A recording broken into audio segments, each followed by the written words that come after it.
What's up, everybody? I'm here to talk to you today about your parrot's feather health.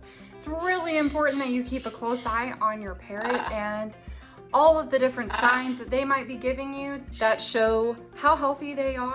Exhibit A, my extremely beautiful, healthy macaw. Hi, Cookie. Cookie is a prime example of an extremely healthy parrot. She gets regular baths.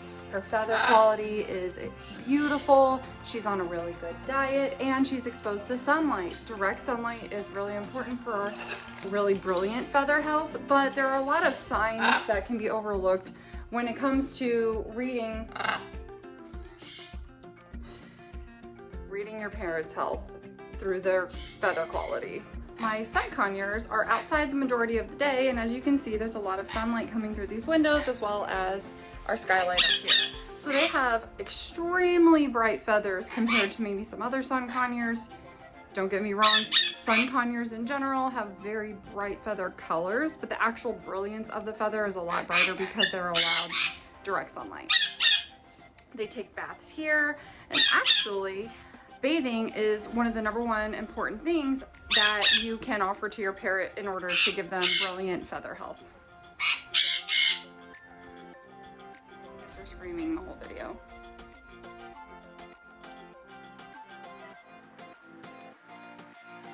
You can either offer a spray bottle bath or a bowl that your bird may prefer bathing in. My birds prefer this specific bowl, and if I take it inside and bring it back out with ice cold water, they're very excited to bathe in it. Say hi, man. My husband loves Marketplace deals. Marketplace is on Facebook, and we recently just found some bird baths. They were $15 each, so we zipped out and picked those up, and voila. The only downside right now is trying to get the birds to actually bathe in it. They're pretty wary of new things that we've brought into their environment. Still working on getting them to actually take a bath in it. You wanna climb on there? Good boy, me. Oh, Peachy's little tail's in the water. I'm hoping that they start using the bird bath soon, as it's just sitting there otherwise. Something important to keep in mind, if you do offer your birds a deep bird bath, such as this one here, don't put too much water in it. Most of these birds I don't think can actually swim. So you would just want maybe like a ½ inch of water in the bottom. It would be just enough for them to bathe in. Some parrots will bathe in your sink, mine won't. Cookie here will actually take a bath in the shower with us, or she'll take a spray bottle bath. So I just bought these $1 spray bottles from, I think this one's from Home Depot, but I've seen them at Walmart, and I just filled them up with clean filtered water. And after a couple of spritz, usually I get the bathing reaction from her, and she sticks all her feathers up and acts like she's ready to take a bath. Now, there are some parrots who will actually pull their feathers out. This can be a result of multiple different things. Sam is a plucker. So poor little Sam has a naked little body, and he's actually left the majority of his flight feathers alone. Oh, he found Emma's sandwich. He's scrounging Sam. So Sam had an accident this week.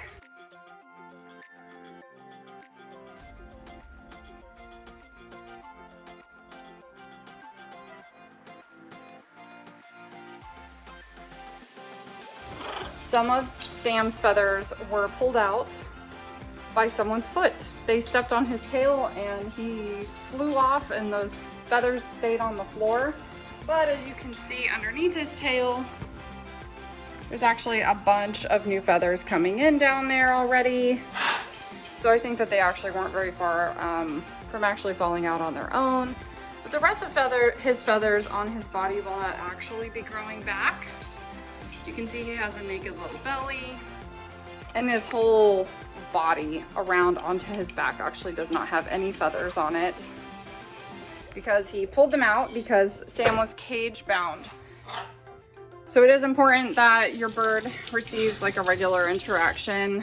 I think it's important that your bird be able to come out of their cage there's a statement called engaged, not caged, and it basically teaches you to make sure that your bird has a lot of healthy options to keep their mental stimulation going, such as quality toys, a really good diet, and obviously bathing. Offer them bathing. But they'll stop using those behaviors, like they'll stop bathing themselves and cleaning themselves properly. You'll see a very dull feather quality. They just look like they don't take very good care of themselves, and it's because you're not taking very good care of them. What are you doing?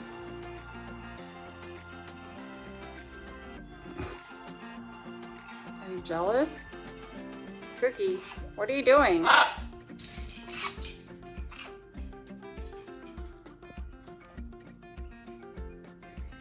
So Sam actually looks pretty scraggly right now. When birds have been plucking their feathers, you can see the feather on his back that looks a lighter green on this side right there is actually growing in upside down because he has begun to mutilate the feather follicles. But all this other scruffy stuff is actually new growth. That's the down feathers, which are underneath their ingrown feathers. The down feathers, which are actually underneath their feathers, and it keeps them warm and I believe insulated as well. Looking pretty good, Sam.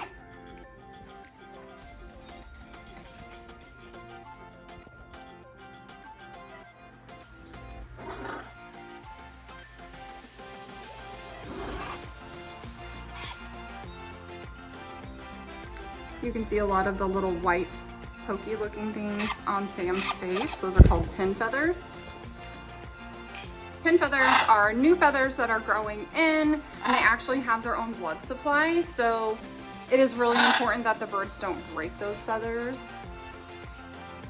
And it helps those feathers release from that little casing, that little white casing, by giving them baths. Those will soften over time. The feather will kind of come through from there, and you'll see the feather open up, and they'll begin, in most cases, they can reach the feather themselves and groom the feather, but sometimes on their head they can't reach them, and that's where we come in handy. If you're able to just use your fingernail or your fingertips and kind of knead those, they can be sensitive because they do have nerves and a blood supply.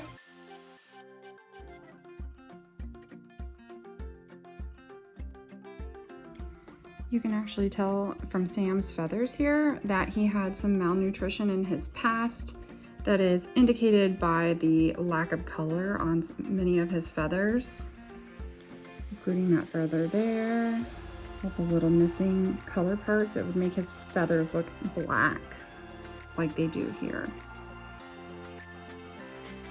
On the other hand, these are the sun conures feathers. You can see that they're extremely healthy looking, that they don't have any of the dark markings. I guess they do out here. I wonder if that's from overpreening. They could also be old. And then Cookie's feathers here, very healthy and bright looking. Sam has a history of mutilation of his feathers. So he got to this feather, I found it in the bottom of his cage, and he split it all apart and was chewing on it. This feather here actually doesn't have any of the quill at all. He just completely removed it. I get concerned when I see these because I actually wonder if he just bit the feather off and the rest of it is still in his body. Stress bars are also another indicator of a traumatic event or malnutrition in your parrot's diet or something that happened in their life. So it's important to take note of that. I wish that I had an example because I know that 2 of my parrots have stress bars in their feathers as they've grown out over time, but our vet actually talked about that in our video from 2 weeks ago. So I'm going to share that clip of her discussing stress bars here as well as some photos. Can you explain the stress bars? So it's like a line in the feather? So yeah, it's a discoloration in the feather. So when the feather is being created, if there are deficiencies either nutritionally or emotionally, it'll skip a line. And so sometimes you'll see multiple stress bars throughout a feather's growth pattern, and sometimes you won't see any. Okay. And when that happens, it makes the feather look a different color at that spot. But if you hold it against a white background like this piece of paper, you'll actually be able to see through that. Yeah. Okay. Because it's a defect in the feather formation, just like your fingernails. When your fingernails are growing out, if you do not have adequate nutrition, it'll form lines across the growth of the keratin. It's the same thing with the feathers. So I actually have several of Cookie's feathers here on my desk, and I was just looking at them and I can see stress bars. Can you see the lines in the feather right here? It's basically right next to my eyes. They go right through the feather. Crazy. And there's holes, which this is a very old feather, so this has to just be a horrible example. I mean, it's a good example. I'm just like really upset that I'm seeing these things from the feathers on my parrot, because that just looks awful. It's really poorly like groomed right here too. And there's no down. And actually the sheath didn't even release right here. And there's a lot of feathers trapped underneath it that I can see. Ugh, it just bothers me. If you suspect that your parrot has poor feather quality and you're doing everything in your power to give them the best environment possible, I highly recommend that you take them to a qualified avian specialist, a vet. Thanks so much for watching this video. Click that like button, leave us a comment down below, and subscribe if you haven't already. We'll see you next time.